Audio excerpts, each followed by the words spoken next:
간이 바로 뒤쪽에 자리를 잡고 있습니다. 녹색으로 되어 있는 게 이게 바로 담낭입니다. 길이는 한 7cm 정도, 용량은 한 50cc 정도의 담즙을 담을 수 있는 기관입니다.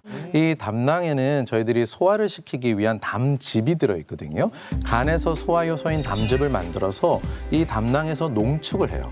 농축을 한 다음에 저희들이 소화를 시켜야 되는 지방 음식을 먹게 되면은 이 담즙이 나와서 소화를 도와주게 됩니다. 이 농축해주는 이 담낭 안에 용종이 생길 수가 있습니다. 네, 담낭을 제거한 다음에 저희들이 볼 수 있는 건데요. 네. 지금 보시는 것처럼 담낭에 용종이 생기게 되는데 대부분들은 콜레스테롤이 침착되는 콜레스테롤 용종이에요. 예. 이것들은 암으로 변화가 되거나 문제가 되지는 않습니다. 담낭에서 생기는 용종이 문제가 되는 경우는 저희들도 저기를 조직 검사를 할 수가 없어요. 네. 그렇기 때문에 미리 암인지 아닌지 알 수가 없는 거죠. 그래서 크기만으로 저희들이 판단할 수밖에 없고요.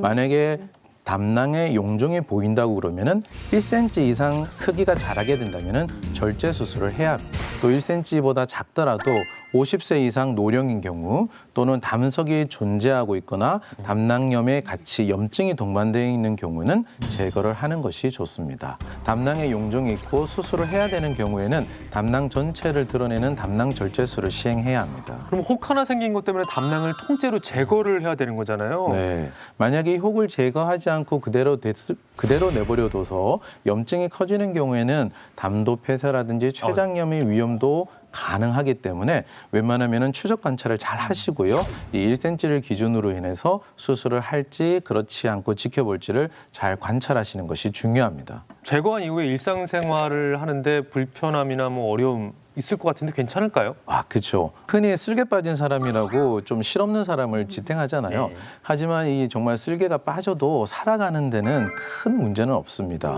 이 담낭이 제거가 되더라도 그 담즙이 분비되는 데는 전혀 문제가 없고요.